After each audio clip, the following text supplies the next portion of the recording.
Hello everybody and welcome to another Beyond All Reason video. It's that time again, another 1v1, and this time it is on the map Death Valley that you will have definitely seen before if you've played any of the scenarios, because it actually is in two of them. And funnily enough, from this position here, the camera, you can actually see the blue commander really far off in the distance there, literally the size of my mouse cursor. Smaller than the mouse cursor. And anyway, today we have two players who I don't think we've seen before, if not for a very, very long time. And that is Blackmelon playing Armada with an OS of 47. And their opponent here, Indomitus, OS of 49, playing as Cortex. Now, yes, these players aren't in the, upper echelon, shall we say, of the, top 10, but they are still quite a way up there in the leaderboard. Indomitus is OS, well, I've said the OS, but is rank 23 at the moment. And Blackmelon is currently rank 28 worldwide. This is in the 1v1 leaderboard. So it just shows the disparity of like OS numbers to rank position. Currently, the number one is OS of 59, with number two being 53. So such a huge gap between the number one player and the number two. And then, it just goes down from there. Only the top four players in the game at the moment have an OS of 50 plus in the 1v1 scene. So you don't have to feel too bad. Especially if you get to like an OS of 30 in 1v1s, that's extremely good for most people. And let's have a look at what's going on. So this map is a team map predominantly, with three start positions. Obviously, the one that Indomitus has picked, and then two more here. The reason for both players basically choosing the same start position here is due to this path here can only be passed by bots and the commander, of course. And it is with the intention of getting these mexes down here. So obviously you've got a double there and then four here, another double here. And if you're able to successfully hold off there, then you've secured yourself quite a bit. Now, a scout was able to delay the construction of this metal extractor. It wasn't able to stop it completely by killing the con, but still a bit of a delay there by Blackmelon. Meanwhile, Blackmelon has had no aggression come to him whatsoever, and as such has been able to expand fairly easily here. With three pawns heading to the center will not be enough to stop the 6 grunts that are also guarding the center for Indomitus.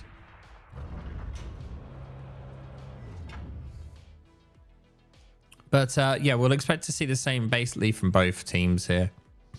Indomitus using his commander, whereas Blackmelon is actually moving with a constructor though. So that does mean the build power and time it takes to get this side done will be slower, meaning Indomitus should get all these mexes capped a lot quicker and have that metal available sooner. Blackmelon is starting off with a early Centurion though. With an attempt to try and counter all the grunt spam that he's expecting to see.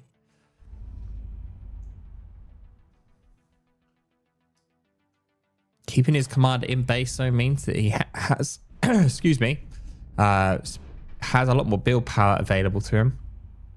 Build power of the commander is very, very good. And it does mean though that his expansion will be slower, and also will be a bit more precarious having a lowly construction bot to do the work for you. How it can reach that, I don't know. That's the build range. The building is outside of the build range. Is the square? No, the square wouldn't have been inside the range either. I don't know how he was able to build that, to be honest with you. That looks like that should not have reached. But starting to build fortifications, Blackmelon. The Centurion now with some pawn support may be good enough to maybe push through this fortification line here. Now, he doesn't have any res bots behind to keep the Centurion healthy, though.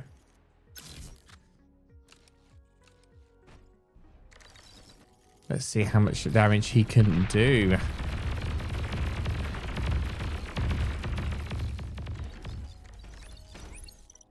Not as much as he was maybe hoping for. Centurion's line of sight actually getting blocked by the pawns there. Now he does take out quite a few, but he has lost his entire army now. Or that was there. He has this side attacking force. With LLTs though already being down and some more units there, Indomitus will not be able to push in. Who gets the reclaim though? That's the question right now. Neither player has a resbot, and there is almost, 500k of metal in the center there. So a lot of metal to be had. Now, one thing that Blackmelon needs to be careful of is Indomitus maybe building a amphib thing here, or maybe even a hover, and attacking from this direction. He is intending to obviously defend here and fight in the center, but it does kind of open up that path if he's not careful. He does need to pressure the sides, and that's this kind of the thing about this map is you're not just pressuring the middle here, you've got to pressure the sides.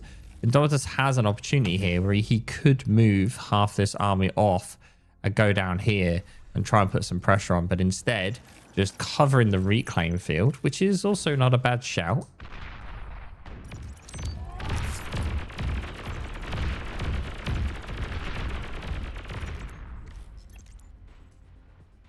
Using even more units, and the Centurion's just not really able to do enough on its own.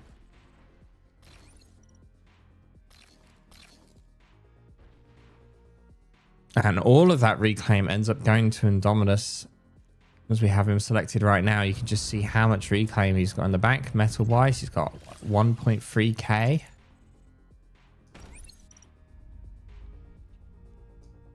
There's a lot of metal to be sat on right now.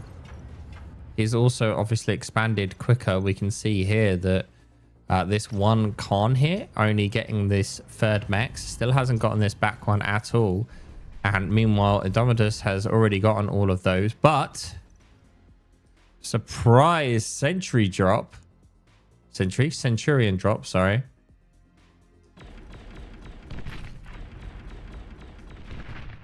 Blackmelon not actually choosing to group these guys up, splitting them out as far and wide as possible to do as much damage. And continuing to move them as well. Oh, he's actually retreating that one.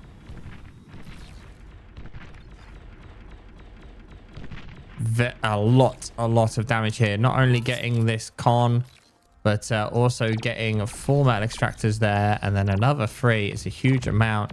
He may be able to still get it out. No. Where's he going with the air transport? Oh, well.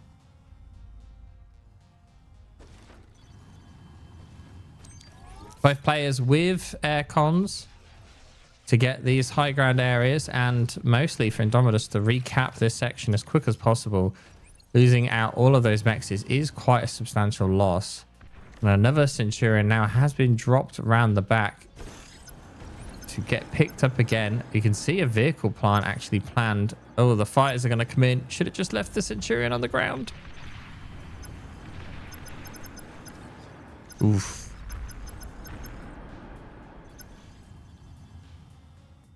Manages to win that. But now we've got Centurion versus Commander. A Centurion doesn't have much room to back off. And it will be enough to delay Indomitus from getting these maxes for now. Air transport's coming to pick him back up, though. Clearly expects the shurikens to come in, which they do, but the fighters just behind it. And there goes a dead Centurion. It's kind of a shame. It would have maybe been better to just see it fight and have more fighters to deal with the shurikens, but nevertheless, interesting tactic. Meanwhile, in the base of Blackmelon, we see 3 factories being built. A bot lab still just pumping out resbots and constructors. A vehicle plant to transition over to stouts and whistlers for the shurikens. Meanwhile, on the opposite side of the map, just thugs and valiant fighters from Indomitus. Indomitus has finally used all of that metal that they had in the bank.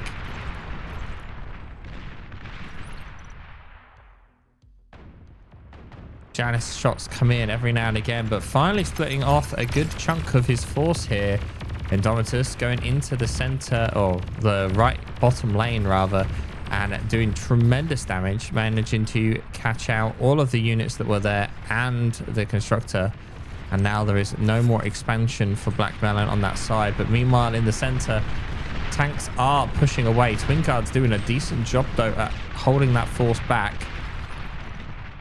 And Janus's do get some good volleys, but these units are looking pretty squishy right now, especially that Centurion. Resbot's getting pushed into the fight, which was a bit of a mistake as both of them die.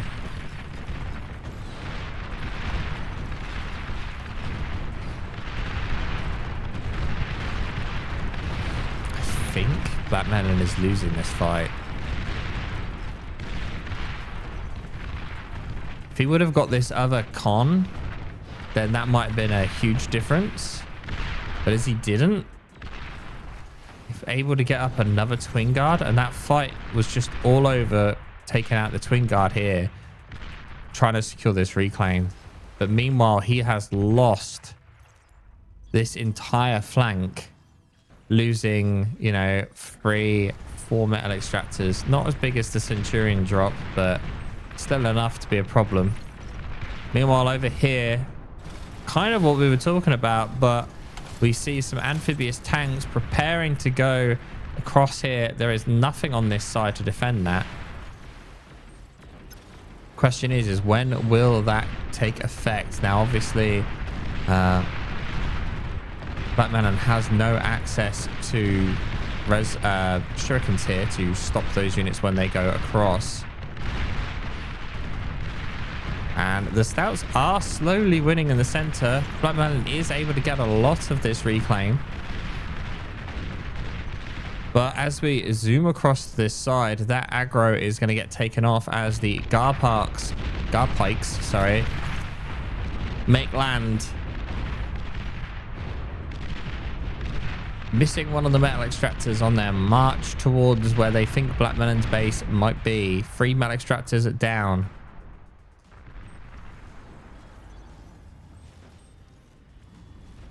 Tanks rushing for interception and now doing a very good thing. Indomitus split off single tanks here in an attempt to try and just get as much damage as possible. Gets a 4th metal extractor with another 4 looking like they might go down here. Losing 8 metal extractors is a huge loss.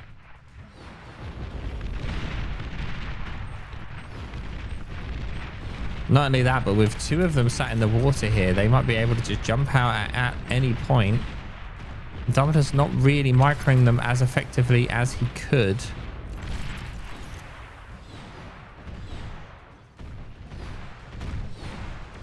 Blackmelon kind of doing the right thing here. His commander has a water laser and the Garpikes can't shoot underwater, so it's the only unit he has right now that is able to shoot underwater. And hopefully the rest of his units should be enough to mop the Garpikes up as they come out of the water. But still, losing 9 metal extractors there from those 10 Garpikes is a extremely efficient trade here. So a very, very good raid. And we can see Indomitus has just reclaimed that. Meanwhile, he's still managing to get some of the mexes at the side here with 2 exploiters. Blackmelon not microing effectively, and these tanks are actually just continuing to go. Metal extractors had just been started to be rebuilt, but because he didn't finish them off, he might lose another con here, Blackmelon, if he's not careful. Body blocking with the units.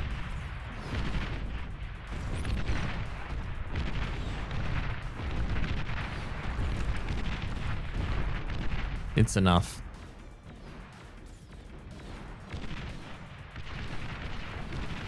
air cons that were getting reclaimed do manage to get taken out, but there are air defenses and exploiters there now, so it's not going to be quite so straightforward getting that side. Tech 2 though out from Indomitus as we see bed bugs and EMP bots as half of the army of Blackmelon gets taken out by a spy bot play. Sheldons are here to back up kind of in the rear, but Blackmelon needs to try and get some value for this, but also needs to consider that his opponent is now Tech 2. And here come the shurikens. Only 2 whistlers in that army get taken out pretty quickly. Look at the fighter swarm protecting those shurikens. And the raid was well intentioned, but with shuriken support gets taken out very, very quickly. Still managing to get 4 metal extractors. And it has kind of put Indomitus on a bit of a back foot for a little bit at least. But with Tech 2 here, it's going to be hard for Blackmelon. Blackmelon is trying to get his own Tech 2 up now, and that has just finished. He's also recapped all of the metal points in fairly quick time, with the exception of this one up here. I find it interesting that Indomitus Commander's all the way over here on its own. Blackmelon was aware of that. I think Blackmelon might be able to grab him pretty quickly. He's not aware of it though.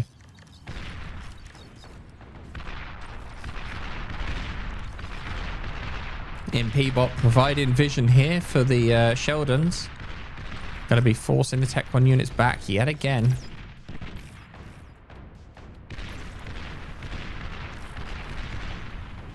The twin guts that were resurrected won't do much either.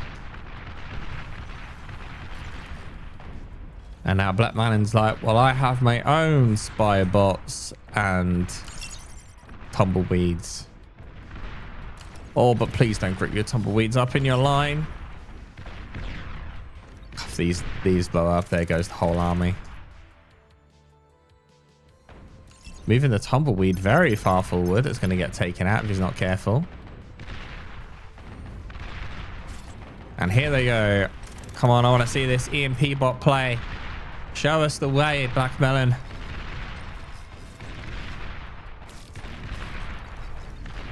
Slowly losing beamers. Interesting Weber here. Don't quite know what his plan with that is. Now losing the con. Too slow at moving it.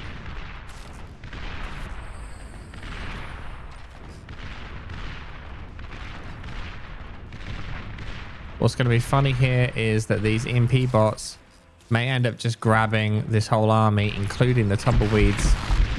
Great EMPs. Moving everything together though, and the tumbleweeds take out half of Blackmelon's army. But take out most of Indomitus's though, which is all that matters really. And there are still a couple of tumbleweeds left with this main army that are EMP'd quite a bit. Please, please move them out of the army. Please.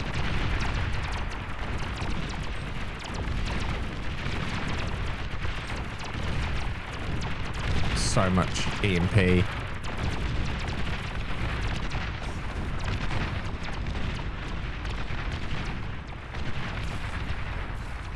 Yeah, Blackmelon really needs more air defense.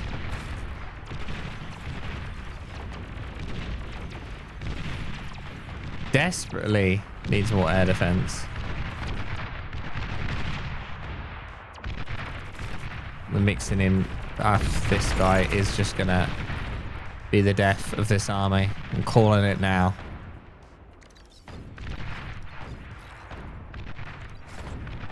Oh, Blackmelon switching his attack vector.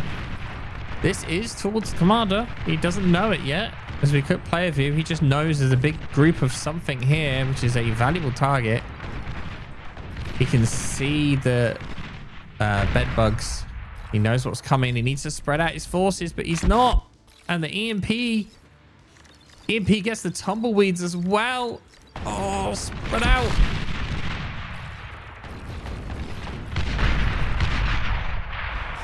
dear. I mean, that was kind of lucky considering the tumbleweeds just killed what was already going to be killed, but still. This may be the end, though, for Indomitus. His commander really, really out of position. Could have done with hiding it. Meanwhile, what we've got here, a scuttle sneaking into the base.